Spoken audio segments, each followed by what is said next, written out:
Third term का धांसू plan तैयार। 2029 तक होंगे बड़े धमाके।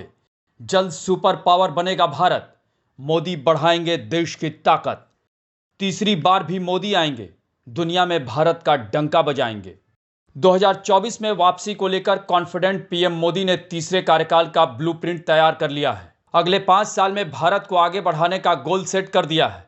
5 साल की एडवांस प्लानिंग के साथ पीएम मोदी की अगुवाई में भारतीय जनता पार्टी चुनावी कुरुक्षेत्र में कदम रख चुकी है। देश में आचार संहिता लगने के बाद एक तरफ जहां विपक्ष उम्मीदवारों के नाम फाइनल करने में जुटा है, वहीं प्रधानमंत्री मोदी ने अगले 5 साल का विजन देश के सामने रख दिया है और 2029 तक भारत को विश्व गुरु बनाने के लिए 10 बड़े प्लान बनाए गए हैं। एक बड़े मीडिया हाउस के मंच से पीएम मोदी ने विपक्ष पर चुटकी ली और कहा कि विपक्ष के साथी कागजों पर सपने बुनने में जुटे हैं, लेकिन वो अपनी गारंटी के साथ फ्यूचर प्लान तैयार कर चुके हैं। इस दौरान पीएम मोदी ने बताया कि अगले 5 साल में भारत को दुनिया की तीसरी सबसे बड़ी अर्थव्यवस्था बनाएंगे। भारत के इंफ्रास्ट्रक्चर को नई ऊंचाई देने पर काम किया जाएगा। भारतीय रेलवे का पूरी तरह कायाकल्प करने की बात कही। बुलेट ट्रेन और वंदे भारत ट्रेन का तेजी से विस्तार करने की गारंटी दी। भारत के स्पेस सेक्टर पर ज्यादा फोकस होगा। मिशन गगनयान सफल होगा। देश के युवाओं को रोजगार देने के लिए नए सेक्टर में काम किए जाएंगे। सोलर पावर पर तेजी से काम होगा। घर घर तक पहुंचाने पर जोर रहेगा। इलेक्ट्रिकल व्हीकल का तेजी से उत्पादन बढ़ाने के लिए ताकत लगाएंगे। सेमीकंडक्टर हाइड्रोजन मिशन का जमीन पर प्रभाव बढ़ेगा। अगले 5 साल में निर्णायक नीतियां और निर्णायक फैसले लिए जाएंगे।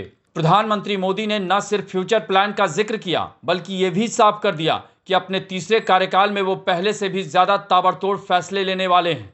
16 मार्च को चुनाव की तारीखों का ऐलान होते ही प्रधानमंत्री मोदी ने ट्वीट किया था, जिसमें थर्ड टर्म को लेकर हुंकार भरी।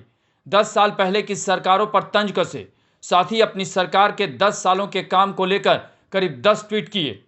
आपको बता दें कि अपनी 2 पारियों में पीएम मोदी वो सारे काम कर चुके हैं जिन पर उन्होंने डंके की चोट पर हुंकार भरी थी। चाहे वो राम मंदिर हो, आर्टिकल 370 हो, सीएए जैसे बड़े मुद्दे हों। हालांकि अब मोदी सरकार का दूसरा कार्यकाल इसी साल 16 जून को खत्म हो रहा है और 4 जून को नई सरकार का ऐलान होगा। ज्यादातर ओपिनियन पोल में मोदी सरकार की दमदार वापसी दिखाई गई है। खुद बीजेपी के कार्यकर्ताओं से लेकर प्रधानमंत्री मोदी और अमित शाह समेत सारे दिग्गज थर्ड टर्म को लेकर आश्वस्त हैं। मोदी के थर्ड टर्म को लेकर आपकी क्या राय है? कमेंट बॉक्स में जरूर बताएं। बुलंद भारत टीवी, ताकत आपकी।